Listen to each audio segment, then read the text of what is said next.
Georges le caméléon.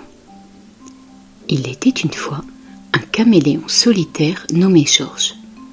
Depuis sa naissance, Georges avait vécu dans une petite cage posée sur un drap noir et blanc.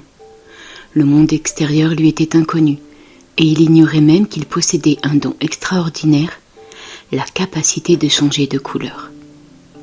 Chaque jour, Georges observait le monde à travers les barreaux de sa cage. Il voyait les ombres se dessiner sur le drap, les nuances de gris et de blanc. Mais il ne se doutait pas que de l'autre côté, il existait un univers chatoyant et vibrant de couleurs. Son propriétaire, un vieil homme nommé Albert, lui apportait de la nourriture et de l'eau, mais il ne lui parlait jamais. Georges se contentait de grimper sur les barreaux, scrutant l'horizon invisible au-delà de sa prison. Un jour, alors qu'Albert nettoyait la cage, il oublia de refermer la porte.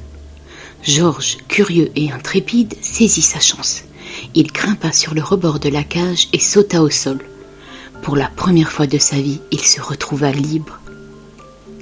Georges se glissa hors de la maison et se dirigea vers le jardin. Là, il découvrit un monde éblouissant.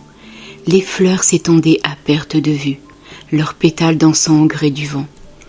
Georges s'avança vers un champ de coquelicots rouges, puis vers des pâquerettes blanches, et c'est là qu'il réalisa son pouvoir. Il se concentra, fermant les yeux, et soudain sa peau se métamorphosa. Il devint rouge comme les coquelicots, puis blanc comme les pâquerettes. Il pouvait changer de couleur à volonté. Georges était émerveillé. Il passa des heures à explorer le jardin, se fonda dans le décor. Il devint vert pour se cacher dans les feuilles, jaune pour se confondre avec les marguerites. Il se sentait libre, vivant en harmonie avec la nature. Les jours passèrent et Georges ne revint jamais dans sa cage. Il préférait la liberté, les couleurs chatoyantes aux barreaux monotones. Il se lia d'amitié avec les papillons, les abeilles et les oiseaux. Chaque jour, il découvrait de nouvelles teintes, de nouveaux secrets. Albert chercha son caméléon pendant des semaines, mais Georges restait insaisissable. Il avait trouvé sa place dans le monde et il ne voulait plus la quitter. Il se promenait sur les pétales de fleurs, se camouflant parmi les feuilles, et il était heureux. Et c'est ainsi que Georges le caméléon, autrefois prisonnier d'un drap noir et blanc, devint le gardien des couleurs du jardin. Les enfants du quartier racontaient qu'il était magique, qu'il pouvait changer le ciel en bleu ou les nuages en rose.